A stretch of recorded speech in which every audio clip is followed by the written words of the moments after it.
Welcome to the Q.A.C. Team podcast series with your host, Charles Luttrell. Our series features leaders and business owners in your community discussing the customer experience, employee satisfaction, and performance improvement. Our series will help share strategic ideas for coaching and mentoring through mystery shopping in a post-pandemic economy. And now here's your host, Charles Luttrell. Good afternoon, listeners. Another edition of our podcast here. I'm with Brandon. Good afternoon, Brandon. How are you? Good. I'm doing great. Thank you. So tell us who you are and what you do. Well, my name's Brandon Phillips, and I company Brewing. It's a new microbrewery in Perryville, Maryland. We've been open since August 2022, so we're just kind of getting our feet wet, working on month like 7 or 8, and trying to produce really good beer and have some pretty unique events. Love it. And you're down in Havertide Grace, right? You're right on the water. Well, it's right across the river from Havertide Grace. It's actually Perryville. It's like they're separated by the Susquehanna. Actually, the Susquehanna meets the Chesapeake. Gotcha. Great. So why did you decide to be a business owner? Well, I think I've always sort of had an independent side to me. How I got into this particular business, I first started to have get really into like craft cocktails and craft whiskey and those sort of things, and then from there sort of parlay that into craft beer. And then once I sort of got the bug, I began home brewing a little bit, and then realized this is probably something I could do. And then I happened to identify like the perfect location I thought to find a brewery, and from there I was just kind of off the races. Nice. And just look at your website here, look at the pictures and going through so you have an older picture up there. Is that with the horses? Is that the Clydesdales? Yeah, so that was right across from the brewery is it's Rogers Tavern. That's actually where we got the name from the brewery. So during the Revolutionary War, that particular tavern, the gentleman that owned it, Colonel Rogers, had a militia called the Fifth Company, and Jefferson and Washington, those guys would stop there on their way to Philadelphia and in more northern locations.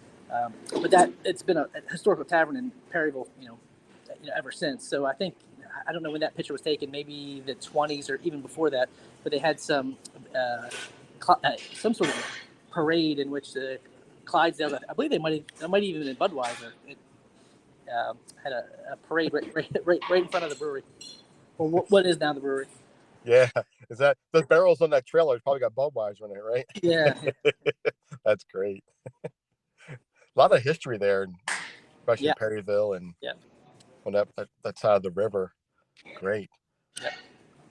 So why did you choose this industry? What was it that intrigued you about doing a microbrewery?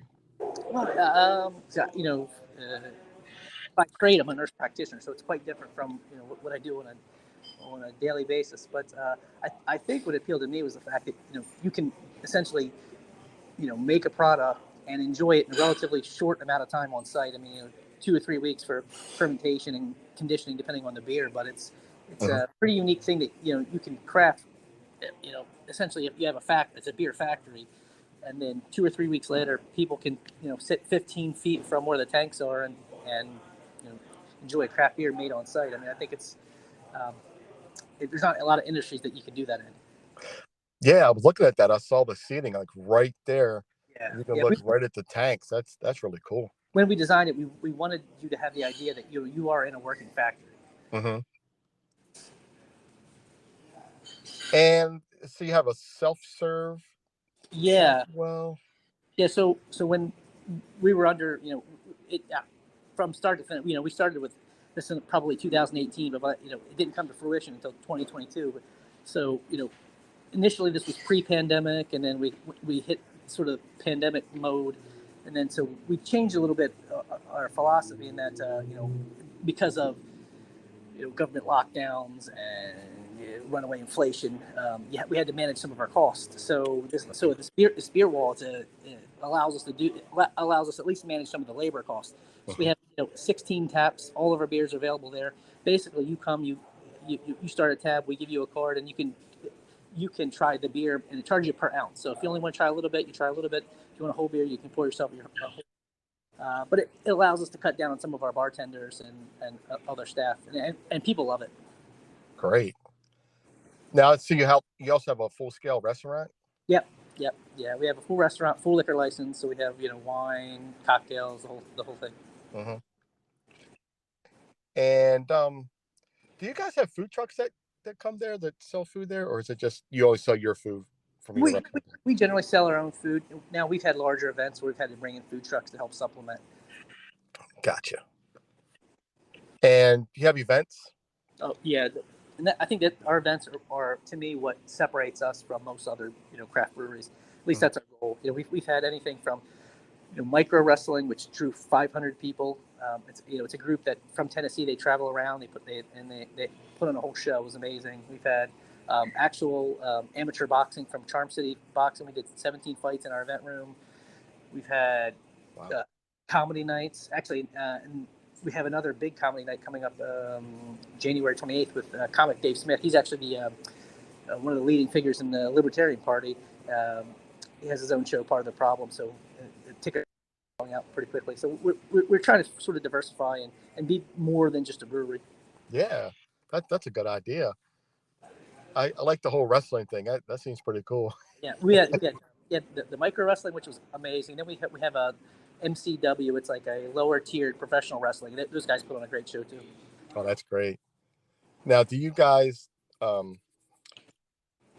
what's it called? I can't remember. Like, are you guys the promoters of it, or are they just? Yeah, it depends on the event. Some of the like the wrestlers or the comedy, they have their own thing, and we do some promoting on our side. But if it's our event, then we'll do all the promoting. Yeah. I like that. That is cool. So, what are some of the challenges that you face with this brewery? I think twofold. First, it's just making people know that we exist. We're so the Perryville. It's a small town, and where our brewery is, it's not on it. It's really in the middle of their little city, but it's not something you can just drive by. And so you have to come. You have to know that we exist and come find us. Gotcha. That's been our biggest challenge in the past 6 months. Yeah. And the second part is just sort of balancing the cost of rising inflation and trying not to pass that off on the consumer too much. Yeah. Now, you're talking about rising cost and keeping your bartenders down. Now, when it's full, do you have how many servers do you have that work for you? Is it like on our busy nights we have generally 2 to 3 bartenders? Oh, okay. And we actually don't have servers. We operate like almost our kitchen. It's like an open kitchen, so we operate almost like a food truck inside, where you go up, you order your own food, you order your own beer, and then you'll get a buzzer, and when it's ready, you go grab your food. Yeah, that's pretty cool. It's just like a food truck. Yeah. Yeah. And the guys that do our kitchen, they are former food truck guys, so they make a really really great product really quickly. So it just allows things to move. That's really cool. Yeah, it seems like you've done a pretty good job with that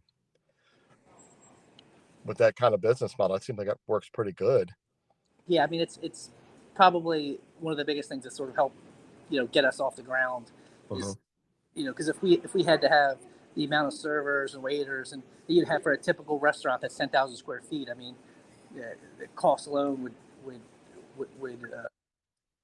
be significant. And plus, with Maryland's the way that they're implementing their minimum wage laws, in 2 years everybody will have to be at least $15 an hour. That's not so. Those things start to really get to the bottom line, and ultimately you don't want to pass all that off to the consumer, because then nobody wants to buy a $12 beer. Yeah, I'm glad you mentioned that, because that's a common thread. A lot of interviews that I've been conducting, the bottom line is something that's hitting everybody, due to inflation. And, you know, that's a big thing is they don't want to pass it on to the customer. You know, Yeah, that's a big move, you know? there's a point in which and in Perryville, it's a working class city too, so it's not it's not in like a major city where you could get $8-9 beers. So we're charging $6-7, so we really got to be careful with that. But you know, at the same time, we don't want to balancing act. And hopefully at some point the government will get their act together and stop printing money and spending it. But Right. I'm not going to hold my breath. I'm with you on that, man. It's tough on everybody, you know, and it's interesting. You know, here we are talking about it, you know, and we don't want to pass, you know, these costs on to everybody, and we're all trying to survive it and make it work, you know, and people love to go out and get a good beer and Yeah, yeah. and some food and just have a good time, you know. And that's our goal was, and even our food cost. I think it's $12 for a burger, which is today we're very competitive with both our beer and our food cost, and I think people appreciate that. Yeah, I'm looking at your menu. Yeah, and you're very competitive. Absolutely. I mean, $12 Caesar salads and yeah, and the you build your own burger for $9.99. I think that's great, man. portions are amazing. Yeah. So you briefly mentioned, COVID, and one of my last questions I like to ask people and talk about is how has the pandemic changed your business model? And I know you guys had a rocky start because you started prior to the pandemic, right? Yeah. Yeah, I think we sort of touched on this, but I think the biggest thing was to figure out how we're going to manage our labor costs, and then um, that seemed to be the biggest issue. Well, secondly, another point I just thought about too. When we were sort of designing this, we were initially not going to do any distribution, and then COVID hit, like smack in the middle of us trying to get this SBA loan. Then we're like, okay, we have to hedge our bets because now we know, which was unprecedented at the time, and you wouldn't even have thought about it. But now we know that the government can say, hey, you can't be open tomorrow. So the only way that any of the breweries survived was through their distribution. So even though, in a brewery, you make the most money when you get butts and seats and people come to the brewery and they buy your beer directly from you and they eat food and those things. There's very little money you make in distribution unless you get to a large scale. But so when the pandemic happened, we were like, well, we have to do something to hedge our bets. So we invested in a bottle machine, which isn't up and running yet because thank goodness the pandemic ended. So we could put that on the back burner. Right. That's something that we're going to be getting into distribution much sooner than we probably would have, if the pandemic never occurred. Yeah. So this distribution, that's going to be a big part of it, right? I mean, that's a great way to get some money coming. Yeah. That's great. Now, that's a brewery, and I mean, you have a kitchen there. Is there any age restrictions on, like, can I bring kids there? Or yeah, no, kids are welcome. The only restrictions that sometimes people balk at a little bit is because we have an indoor kitchen. We can't have pets inside, which a lot of breweries don't have a kitchen. So when you go to them, you see dogs all over the place. But for us, the dogs have to stay outside. But no age. Gotcha. It's family friendly. Right. So you're still pet friendly, but they can like be outside, right? Not Right. the outdoor dining, not inside dining. Yeah. Gotcha. And what about reservations? You guys take reservations? No, I mean we have the brewery itself is 10,000 square feet, so we have a lot of real estate. So we haven't really had an issue where people can't get tables because we just have so much overflow space. Right. And not to cut in on you here for a second, but in case our listeners are wondering all that noise, you're in a cafe. Yeah. Brandon isn't enjoying himself for once, right? Yeah. Oh my gosh. And what is your when do your let's see? I was wondering, do you have bands that perform there live, or do you live music, or? Yeah, we have live music mostly Friday and Saturday evenings. We're gonna expand that, I think, into Thursdays as we grow a little bit. So our brewery, so I probably should have mentioned this earlier, but the building itself was a powdered milk factory, which sat vacant for a number of years, and it sat on a railroad line. So in the early 1940s or 50s, a railroad track ran parallel to the brewery, and they would unload some of the powdered milk right out of the warehouse doors, which are now like glass doors. But because that our building is it's large, but it's chopped up in like 3 unique sections. So we have like one section is like a huge event space. It's 2,500 square feet, kind of sits off by itself, and then we have the main tap room, and then we have another smaller event space.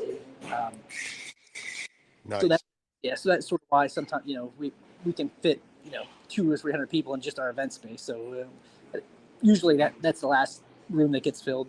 But that's where our main events are, and that's where we hope to have larger bands in the future. Gotcha. And what are your hours? Right now, we are closed Monday and Tuesday, and then we are open 3 to 9 Wednesday and Thursday, and then 11 to 11 Friday, Saturday, and I think Sunday we may have just changed it to 12 to 6. Actually, we were trying to do a thing, but it really hadn't taken off the way that we had hoped. Yeah. What would you say would be your favorite? What's the best dish that you guys have for eats? Oh, put you on the spot.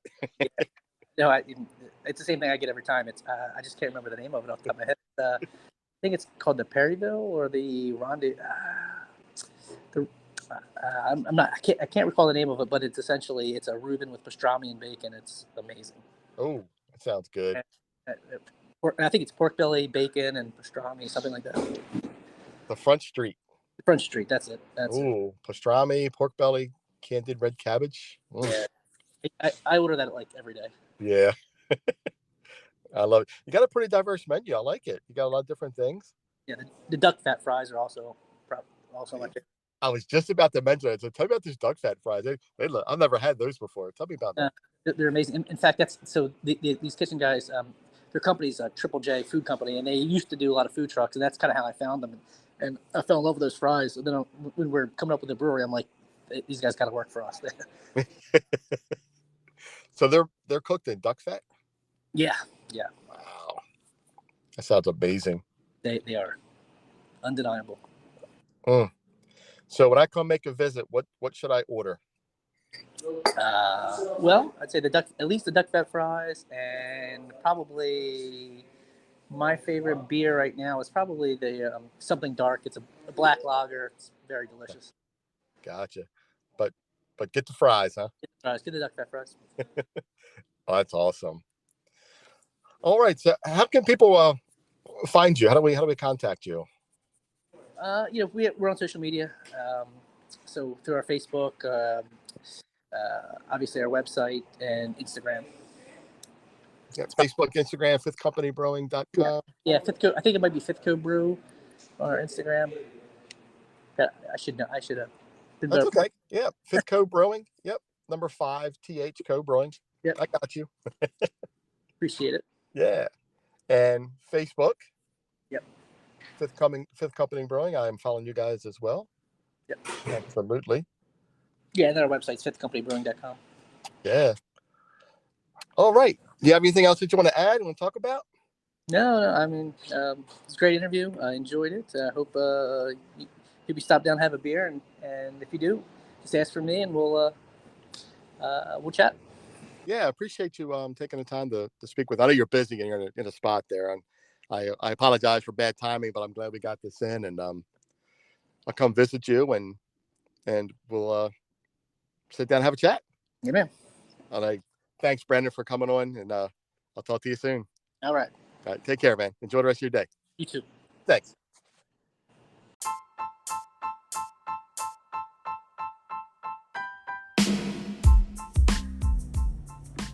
You've been listening to the Q.A.C. Team podcast with your host, Charles Luttrell. Today, we took you beyond the restaurant table and into the kitchen with leaders and business owners in your community. For more information, visit us at QACteam.com or Facebook and Instagram at QAC.team. Thanks for listening.